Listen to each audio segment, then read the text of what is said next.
এই যে ম্যাডাম, আমাকে কি টাকা দিন তো। টাকা? হ্যাঁ টাকা। কিন্তু কেন টাকা দিব? আপনারা কি চান আমরা না খেয়ে মরে যাই? মরবে কেন? হাত পা থাকতে তোমার মতো ছেলে কাজ করে খেতে পারো না? আরে রাখেন আপনার ডায়লগ, ও টাকা দিবেন কিনা হেডা কোন? না, দেব না। দিবেন না? দিবেন না? না। চোর চোর আমার চেন নিয়ে গেল। চেয়ারম্যান সাহেব, চেয়ারম্যান সাহেব, চেয়ারম্যান সাহেব, আমরা কি এই গ্রামে থাকুম না এই গ্রাম সারে অন্য কোথাও চলে যাবো? আরে আমি এমন ফরিং এর মতো লাফাইতাছ কেন? কি হইছে চেয়ারম্যান সাহেব খুইলা কও। নাবালকের পোলা রানা আমাকে ম্যাডামের সেন চিন্তাই করে আমার কাছে বেশ বাড়াচ্ছে।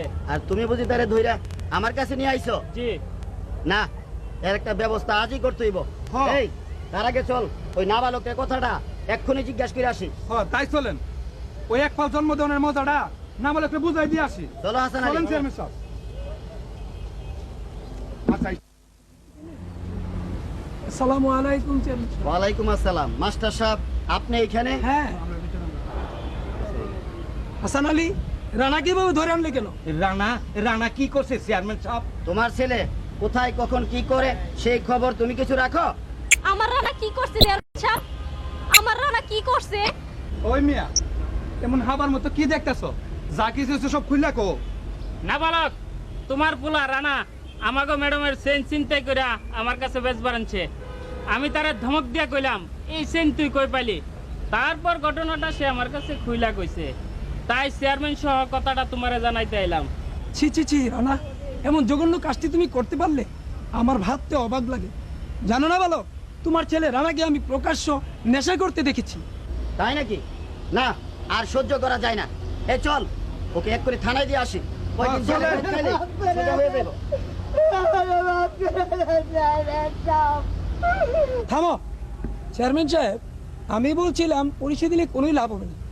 তার চেয়ে বরং আমরা যদি ওর একটা কর্মের ব্যবস্থা করে দেই। কর্মের ব্যবস্থা? হ্যাঁ, সরকার বিভিন্ন পেশায় ঋণ দিচ্ছে, আপনি যদি একটু সহযোগিতা করেন। হিরানা পারবে তো? চেয়ারম্যান সাহেব এইবারের মতো ওরে মাফ করে দেন। ঠিক আছে, আপনারা যখন বলছেন এবারের মতো না হয় ওকে মাফ করে দিলাম। ইরানা পারবে তো? জি চেয়ারম্যান সাহেব।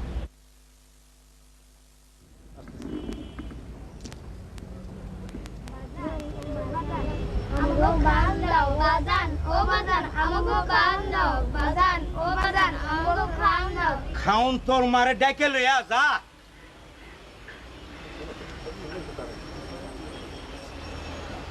মা ও মা আমাগো খান দাও মা ও মা আমাগো খান দাও মা। যা তোর বাপের কাছে যা। বাজান বাজান আমাগো খান দাও বাজান ও বাজান আমাগো খান দাও। খাউন এই যে খাউন। বাজান আর সইতে পারছি না মা, আর সইতে পারছি না। ওরা কষ্ট না দিয়া আমাগো মাইরা ফেলাও বাজান, আমাগো মাইরা ফেলাও।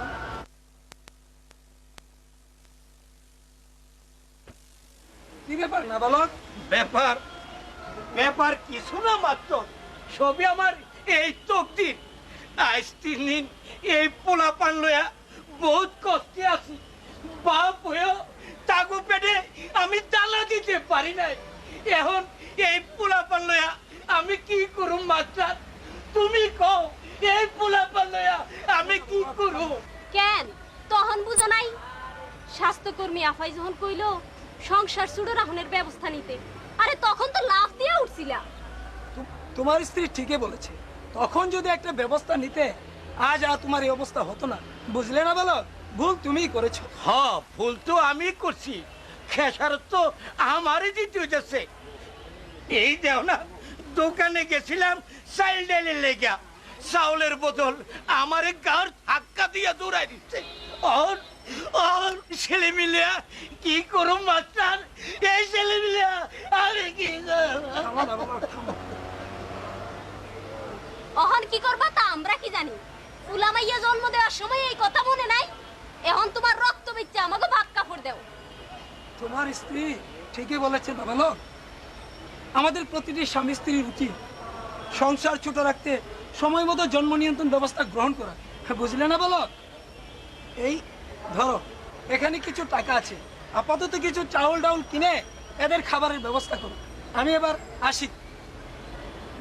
আসসালামু আলাইকুম চেয়ারম্যান সাহেব। ওয়ালাইকুম আসসালাম। ওয়ালাইকুম আসসালাম। কি ব্যাপার রানা? শুনলাম তোমার ওই পুকুরে মাছ বিক্রি কইরা প্রচুর লাভ হইছে। জি চেয়ারম্যান সাহেব, এই কথা একটু কইতে এলাম। ঋণের টাকা পরিশোধ করে বাকি টাকা আমি আর কয়েকখানা পুকুর নিছি। ভালো। জানেন চেয়ারম্যান সাহেব, আমার আর কোনো দুঃখ নাই। আমার সুমা হাঁস মুরগির খামার দিছে, আর আমরা জামাই বউ ছাগল পালি। অভাবে কয় না, অভাবে স্বভাব নষ্ট। বাহ, কি চমৎকার! একটা কথা আমাদের মনে রাখা উচিত যে পৃথিবীতে অপরাধী হয়ে কেউ জন্ম নেয় না। দেশে এমনি হাজারো হাজারো রানা রয়েছে যারা একটু ভালোবাসা ও সামাজিকভাবে সহযোগিতা পেলে মুক্তি পেতে পারে তাদের অপরাধী জীবন থেকে। তাই আসুন আমরা সরকারের পাশাপাশি সামাজিকভাবেও সন্ত্রাস, রাহাজানি ও মাদক নিয়ন্ত্রণে এগিয়ে আসি, গড়ে তুলি মাদক মুক্ত বাংলাদেশ। শুধু দর্শক শ্রোতা, আখাউড়ার খড়মপুর একটি ঐতিহাসিক স্থান, আর এখানে শায়িত রয়েছেন হজরত শাহ পীর কল্লা শহীদ রহমতুল্লাহ আলাইহি। তার স্মরণে তিতাস নিকেতনের একটি সমবেত গান। আমাদের এই গান পরিবেশনার মধ্য দিয়েই শেষ হচ্ছে আমাদের আজকের অনুষ্ঠান। আল্লাহ হাফেজ।